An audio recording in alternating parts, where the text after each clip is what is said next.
everyone, Joe here from ActionX. Welcome to What's on the Tube. Welcome back. If this is your 13th Season 3 episode review for The Rookie, the penultimate episode of the season, I am honestly very saddened that we once again are reaching the end of another season. This season went by too fast. First of all, fuck COVID for not giving us 20 episodes and giving us 14. Fuck you, COVID. Hopefully, ABC renews the show in the next 2 weeks, 3 weeks, hopefully, you know what I'm saying, ABC, you know what I'm saying? But this week's episode was pretty eventful. This more or less definitely felt like a penultimate episode. Like, it felt at times this was definitely concluding a lot of storylines or a lot of like major story beats throughout the entire season, as well as not leaving the door open. Like, yeah, there's still one more episode left, and I get a big feeling what's going to happen. I'm going to talk about that theory in a bit at the end of this review. So with that being said, I think this was another great solid episode for The Rookie. I think it's another one of the highs for the season. Every storyline really mattered. It fulfilled some things that I wanted. About one thing I was kind of let down by, so to speak. So with that being said, let's go through. I want to jump in right away this week. However, before I continue, remember, next week we are reviewing the season finale, and then after that, we're going to review season 3 as a whole, and then the week after that, we'll be making a season 4 predictions video about what I hope to see in the 4th season, if it does get renewed, / when it gets renewed. ABC, my eyes are on you. Anyway, let's go through the butchered recap and talk about this week's episode of The Rookie, where this was a war. Whew. What is it good for? Absolutely nothing. Okay, yeah. Okay. Sorry. I just watched the Rush Hour trilogy last week, so this was just perfect timing. So anyway, we begin. This was a very serious episode of The Rookie. Not really much comedy going on this week. For some reason, Harper is not on staff to train Nolan today as his TO, so because Bradford doesn't technically have a rookie to train right now, he's just paired up with Nolan for the day. And it seems like things are going well. They're just catching each other up on their lives, traditional, like, it's funny how, like, I don't exactly remember how the season 1 episode went when they all switched TOs. I forgot how that episode went, but it's always funny that Bradford never really treated Nolan with much like how she treated Chen. It's a bit of a different dynamic, and it kind of goes back to a couple weeks ago when Bradford said, like, he treats every rookie differently depending on what they need to be ready for the job. Yeah, I think, we also got an update on how Henry's doing. So he's moved to Arizona for his rehab, and then once Nolan is eligible to be a P2, he's gonna take a vacation to go out and see him and be with him for a while. So at least we kind of know where things are gonna lie for Nolan in the future, sort of. But their conversation cuts short when they hear a lot of gunfire going on in a nearby cemetery. They see a lot of, cartel members who are shooting around. They take down one of them, but everyone else is basically already dead. It was a massive shootout, indicating that yes, the war for LA has begun. The war between the cartels has begun. So Diaz, who's just getting ready for the day, and then her and Wesley are just talking about how the wedding's coming soon. The venue's almost booked up. A lot of cops haven't, RSVP'd yet. And they're basically worried they're going to go oversize on their wedding venue capacity. But before they're able to handle any of this wedding business, Lopez gets called in about the shooting. So she meets up with Bradford and Nolan at the cemetery, indicating that, yeah, the war's begun. I mean, it's not surprising that La Fiera is already gunning for the other cartel for what they did to her son.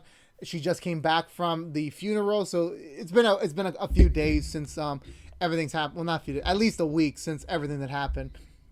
And La Fiera's out for revenge. She's gonna try and kill him and his entire cartel if she gets her way. So they're kind of at a standstill. Like they need to stop this war before it starts really affecting innocent people. This was just battle 1, and it's so far just a tie. But La Fiera's fury is going to hold no boundaries since, again, her son was just killed right in front of her. So she's going to want to kill this MF. So Gray commands them, like, hey, okay, Bradford has his connection with the other former police officer who used to work for the other cartel, so maybe they can figure out where the new leader's at. So he and Nolan go off to do that. And then Gray orders Lopez to use her familiar connection to La Fiera to try and get within her, so like can figure out maybe there a way to kind of like stop this war. So they all go off there. Chen and West are off doing normal cop stuff. It seems like they're largely disconnected from the war storyline this week. They're kind of just like both doing their own thing. We got 4 storylines this week, by the way, so there's a lot of ground to cover here. So I'm gonna save the war stuff for later. So we're just gonna go through Chen and West right now. So West is kind of Chen and West split up early on to be on their own storylines. So when we see West again, he's doing his kind of interview for the book that Nolan's professor is writing about police reform, and he's of course bringing up and also a funny story is that when I was watching this episode, we got a recap to back when Doug Stanton was on during his 4-episode arc, and I was thinking to myself, oh fuck, am I watching a rewatch? Did they delay the Rookie again? Are we dealing with another Nancy Drew here where like they don't tell me about the delays on Twitter, like they just let me just start watching the episode and just hoping to God I don't miss anything important. But that's not the case now. So yeah, he's briefly mentioning about what happened with Doug and how that ended for him. So at least in Wes's mindset, he's still moved on from it, but there's still a lot of more work to be done internally. And I believe after that, Wes just goes on patrol for a bit. Gray tells him to help out on a nearby crime scene featuring other cops from another precinct.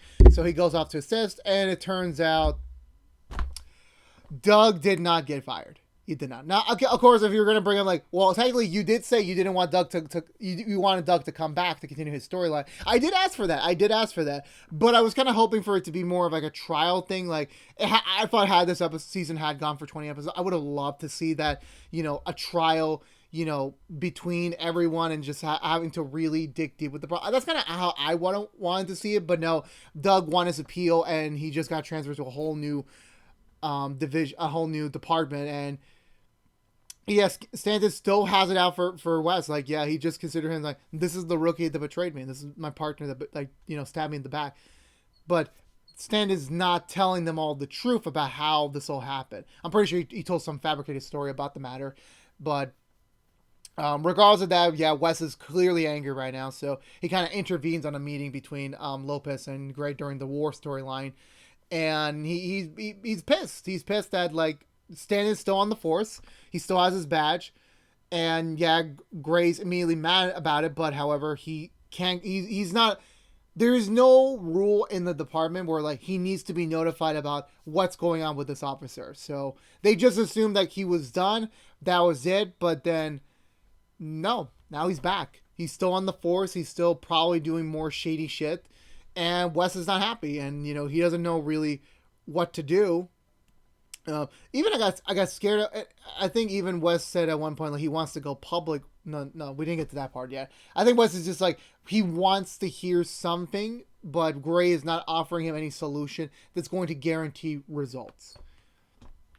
So Wes, there was a brief scary moment where like Wes is just surveilling Stanton from a distance. And it was kind of scary because I'm thinking, oh no, is Wes going to turn to the bad side just to get revenge on Stanton? But thankfully he doesn't. He actually reaches out to the professor to kind of team up with her to see. So they're going to go public with everything that happened so that, the word can get out about Stanton. But Greg at first appeals to him, please don't do this because you're going to make Stanton a martyr. You're just going to make him a symbol and you're going to end up escalating the situation. You might even ruin your career. But on the other side of the spectrum, you can't allow Stanton to just walk away scot-free from this. And both, again, this is another thing that like I'm very thankful the Rookie is tackling with this season is that, and also I also finished watching The Falcon and Winter Soldier recently, where it's like every side, every argument has a valid point. But remember, everyone has their own different ideologies. Everyone has their own different opinions and viewpoints on the matter. So viewing this scene, I agree with Gray, but I also agree with West and the professor. Both their approaches seem very reasonable. It seemed very likely to happen. I do understand that. But the issue is in this situation, like you kind of have to understand, like West nearly died to get Stanton off the force. Well, initially that's what he thought. And if it didn't even take him nearly dying to get him out, then what is the department going to do? Because they're just trying to avoid a lawsuit at the end of the day. And that's even fucked up. Like, if you're looking at things for a financial perspective, which I do understand, yeah, if you're running a business, an organization, a corporation or anything, that's obviously something you need to explore. But also you have to be aware that you have human beings working for you. There are workers working in your department or working in your system. You need to make sure that they are respected and that their lives do matter while they're performing the duties you want them to do, so they can get you whatever financial thing you need for them to get, or whatever function they need to function. So they have a point here, and West basically tells Gray, like, we need to do something right now, otherwise we're going public with this on the news. Kind of putting Gray, like, this is like kind of the first time like Gray is not the alpha dog in this episode. Like, he doesn't have like a scary moment because he understands the severity of the situation, because he can relate to it, and he does want some change too. But he's just wondering, well, what can we do? So we actually take a field trip to another department in the, I think they said the Hollywood division, where he meets up with the commander of that department, and he basically gives her the rundown of, like, this is the situation, and all that sort. And even the commander said, yeah, I agree with you. Like, what Santa did is horrible, but I have no power to discipline him. I can't do that. But what she can do is at least be aware of the problem. So later on, and I am very impressed they just built an entire new bullpen set for this episode. And I'm like, I know that's how television shows run, but I'm just quite saying, like, if you get a promotion, I mean, kind of setting up the seeds, maybe. Who knows? Maybe I'm just reading too much into that scene.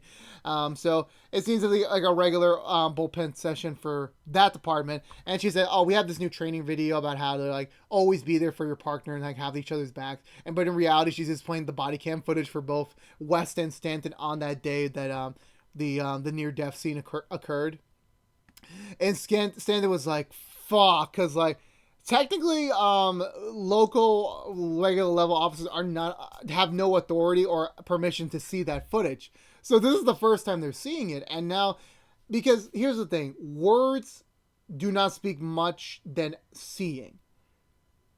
When you see something, it's more believable than hearing a story. Seeing it is different.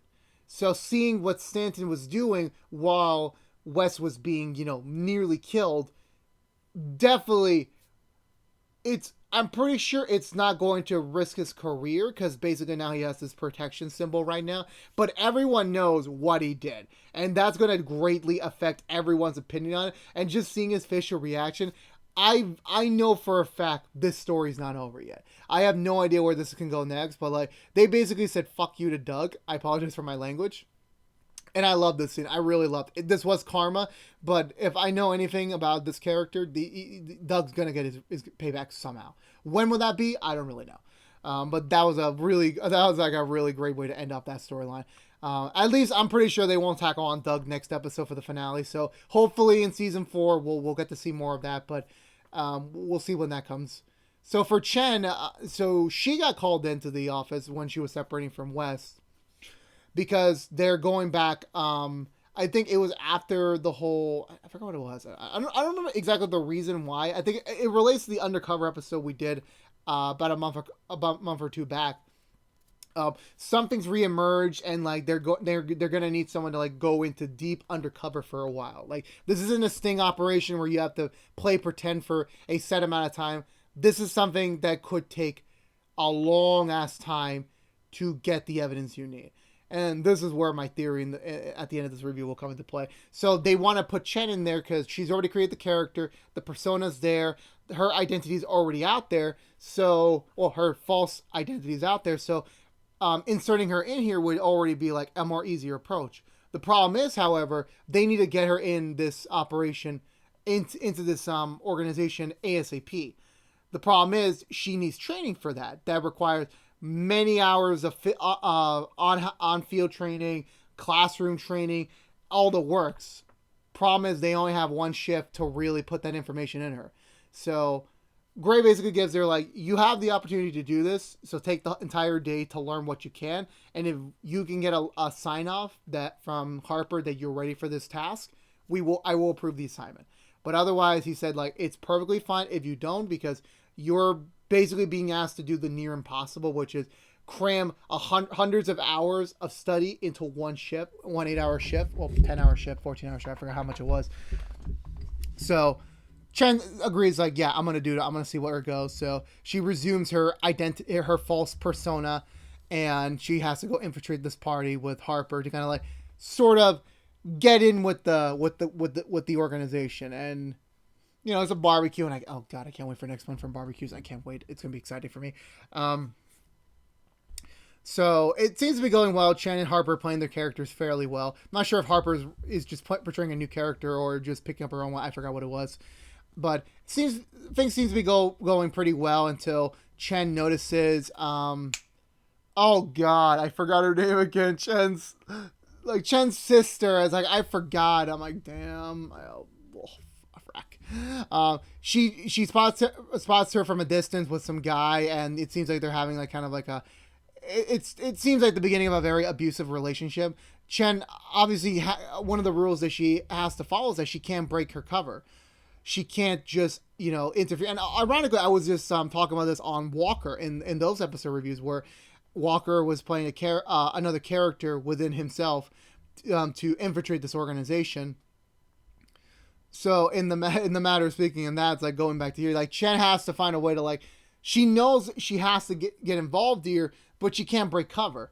So she uses the whole thing of like, I hate when I really hate when men do that to women. So everyone just stops to like kind of scare straight the guy supposedly, and her cover doesn't seem to be blown even when her police gun kind of gets noticed for a bit. So everything seems to be fine. So when they're leaving the party, it turns out no. Her being there, the younger sister, was actually planned. So Harper asked her to like come over so like she can like test Chen to see if she can really figure out a way to or either stay in character or figure out a way to help her without blowing her cover, which she passed with flying colors. Then she gets sent to an official drug left by the police, where it turns out the guy who they were talking to at the barbecue was actually just another undercover. Yeah, the party was an undercover thing. It was just merely a test to see if Chen was ready to be in this this world. And based on that, it's good, but she needs to know what she's doing in the lab, because she needs to know how can she keep her cover, not kill herself, and also continue her time undercover. Those are all factors that she needs to be aware of when she's in this position. So basically, the rest of her shift is left in there. She gets out of it and passes again with flying colors. So it seems like she is ready to go. So Harper has officially given the okay for her to pursue this assignment if she wants to, which Chen decides, yes, I'm going to take it, but Chen needs to get her personal life squared away because she cannot have any outside contact with anything, which is scary since she just took in Tamara, which I'm like, oh my god, thank god, I just remember the name. She has to take care of Tamara, so that basically means Wes is going to have to take over Tamara's, guardian keeping duties, basically, and there's still a lot of like lingering stuff for Chen to like resolve, but Chen is ready to like do that and get the ball rolling there. But however, when she's walking back home, she gets captured, and I'm like, oh god, not again. Is this how the finale is gonna be? Like, are we gonna find Chen again? Am I gonna make a sequel to my episode review from season 2 saying like, no matter what, we must save Chen 2 Electric Boogaloo? No, well, thankfully no. Well, actually, let me not ruin it yet. So she gets taken away. She arrives at a rooftop where the fellow competitors of the organization that Chen's character took down it has basically kidnapped them to kind of figure out like how much does the police know about his operation, so that so that their current operations don't get messed up because of what happened. And they threaten her by trying to kill Harper by setting her on fire, and Chen is really trying to keep her cool here. She does actually stay in character and try to like force them down and like, don't kill her, you kill her, I'm not doing shit for you. So thankfully that was enough. It turns out that was another test. And Chen gets mad at Harper because like she knows what happened to her in season 2 with the whole barrel incident. And Harper's like, I know that. That's why I did this test, because you need to be aware like this situation can happen at any moment when you're undercover. We need to know if you can handle the pressure or if you're going to crack under the pressure. And you, again, you handled it through and through. But the Jen, I initially thought like she was going to say, I'm done, I'm not doing this. But no, she actually, stays firm and says, yeah, I'm going to keep doing this. I'm not going to stop. And so that was kind of like a powerful moment for Chen to do. And now the things are set for her to like take on this assignment and like be away for a while. And then, so now we're going back into the war storyline. So we got two, there's the big main storyline. There's like two sub storylines going on. So during the split off, Bradford does get the address to find the current leader of the other cartel La Fiera is trying to kill. And it's the same thing. Like, they don't believe La Fiera's claims that she took over the operation. He still has his forces. So at least in this margin, he's going to keep operating business the way it is. So nothing really changes on that front for them. Diaz meets up with La Fiera at the hotel. She has a brief skirmish with the guy who threatened Wesley from last week, which definitely he deserves an ass kicking. We'll see that soon. So Lopez goes in to talk to La Fiera, and La Fiera is kind of in that weird place. Like, she's like that weird type of anger where it's like she's calm. She's angry, she wants to kill, but she's calm. And that's the scary thing you want to really pay attention to. And Lopez is pleading to her like, look, I know this happened, but you're going to have innocent people caught in the crossfires of this war. There needs to be a way that we can stop the gunfire, stop the bloodshed so that, no one more can get hurt. And she's willing to like parlay. She's willing to make a deal, which the deal is that Lopez provides her with the audio recording that she has of her confessing to, the audio recording that proves that the other cartel's former leader officially approved the transfer of his organization to her instead of his son.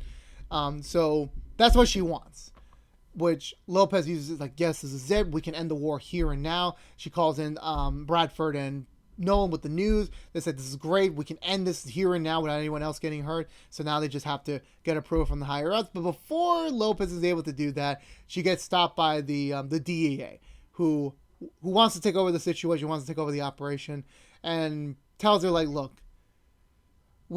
I'm running a multitask team over here. I really want, we have a plan to take out La Fiera via the federal system. So if you could just turn over your evidence and just follow our command, maybe we can let you on this operation.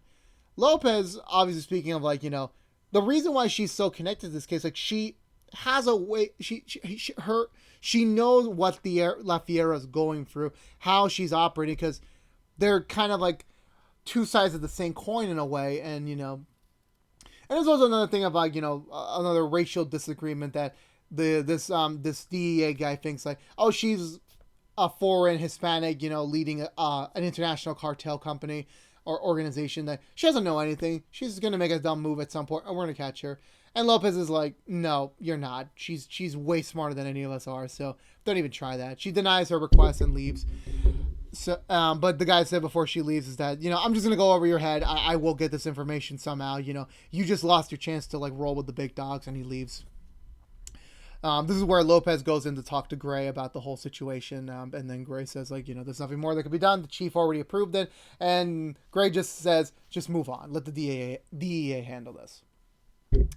Meanwhile, for Nolan and Bradford, they're still trying to collect. They're trying to tail this cartel so that they kind of can figure out like something. They need more information about the dude. Like, how could they take him down? So they're doing more surveillance and more. The only comedy relief of the episode is that Bradford is stuck on his man of honor duties, which is this week having to basically tell a lot of people you can't come to the wedding.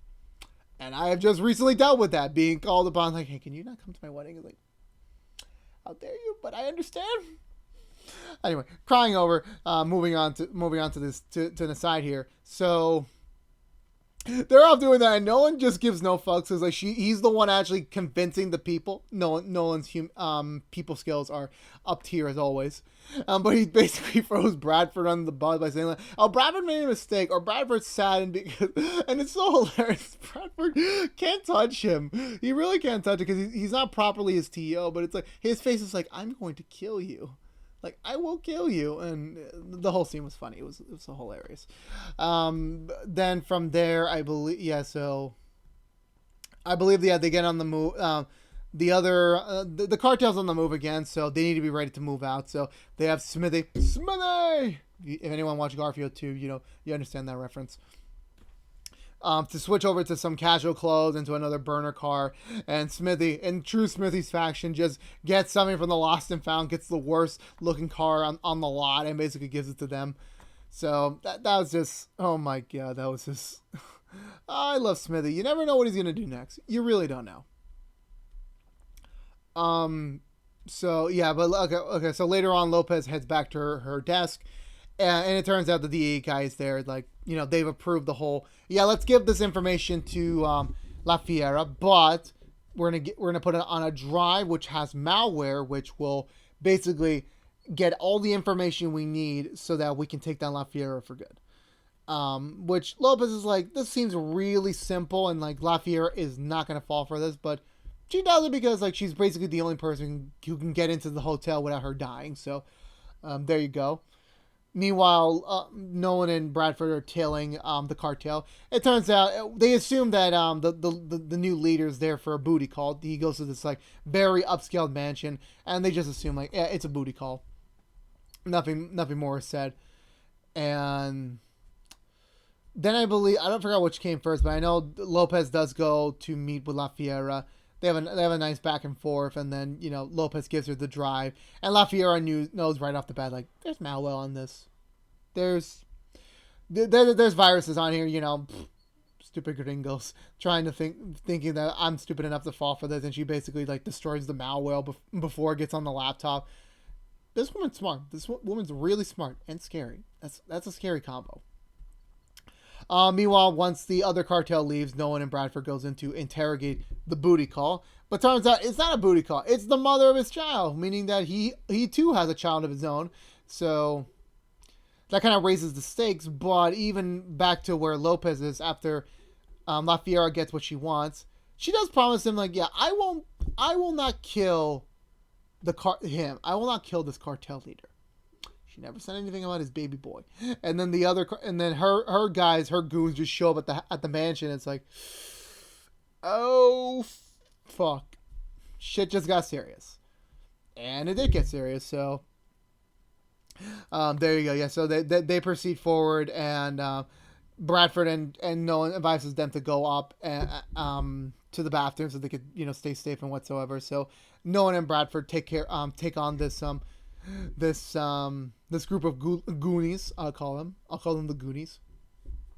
I'm not sure if like the one way Nolan took out two of the forces. I'm not sure if he actually used Baby P for that because like the texture. Okay, enough about that. Moving on. Nolan takes out two guys. Bradford kills one of them, and then Bradford engages in a shootout with another one. The other dude, the one with the beard, the one who threatened Wesley from last week, he heads upstairs. Nolan captures him, and the two have a brief, fight with knives. Well, he uses a knife. Nolan's like, I'll just wrap my arm around with my jacket and fight this dude. I'm like, Nolan, please don't die on me. Please do not die on me today, boy. You cannot die on me today. But thankfully, Nolan manages to take him out. I'm kind of like a little let down. Like that was the way things ended. Like I know it's a TV show, but like, come on. I mean, this guy should have like really gone down with a little bit more of a fight.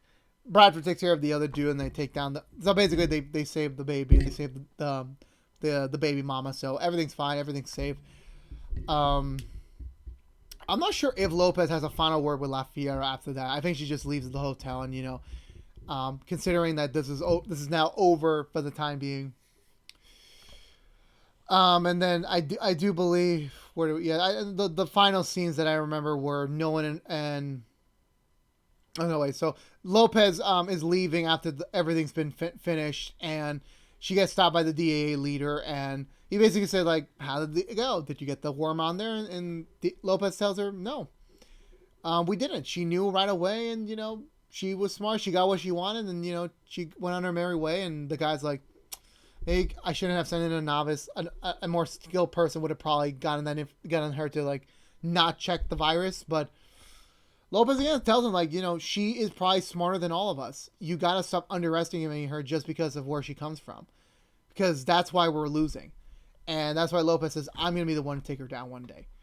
And the guy's like, man, I can't let that happen. Can't let that happen. But anyway.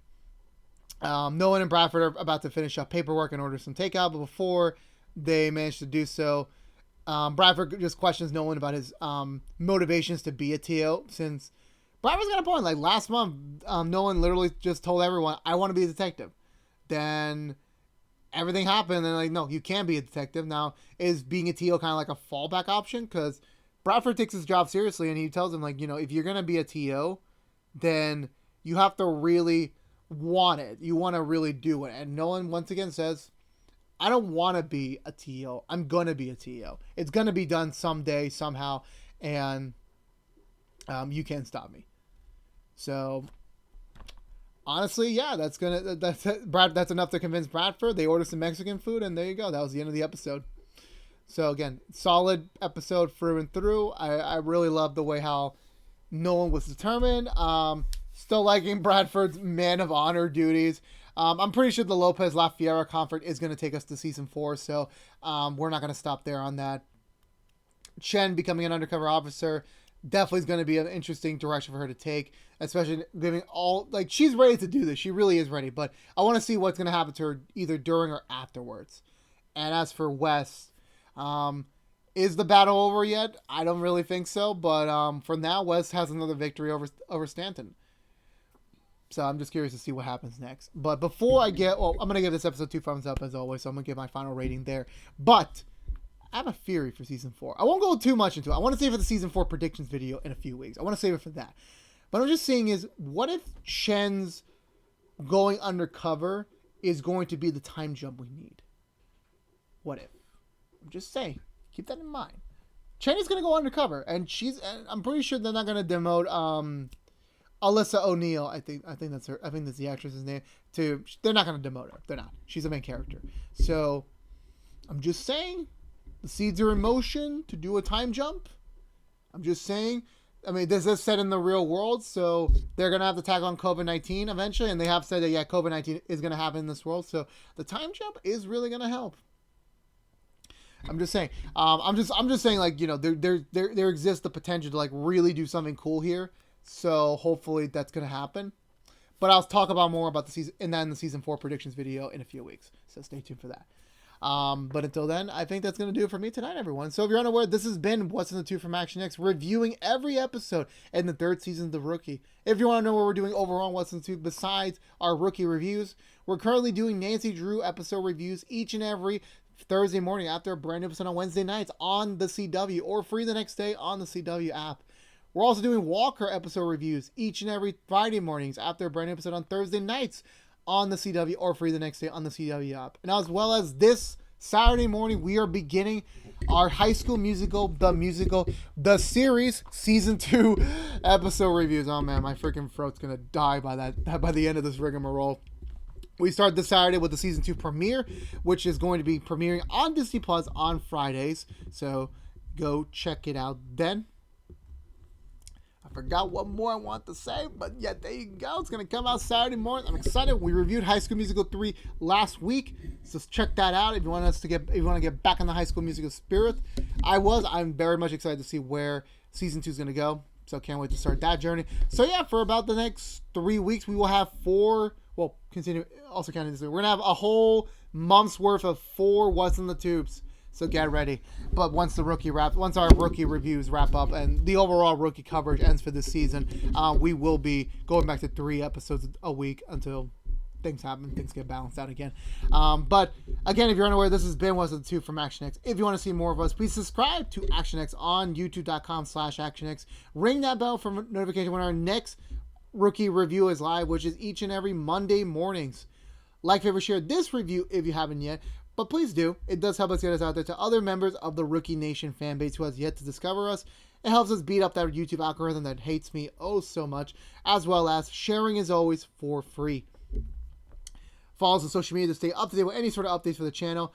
Follow us on Twitch, and also for all you members of the Rookie Nation, let me know in the comments below what did you think of this week's episode of The Rookie. I want to hear it. I want to know. I want to talk to you about it, so let me know in the comments below. But until next time, stay safe out there, be good to each other, and I'll see you all next week for, sadly, the season finale. Don't fuck me over if you see me get a series finale. I'll kill you. I won't kill you, but like I'll be a very disgruntled viewer. But until then, peace out.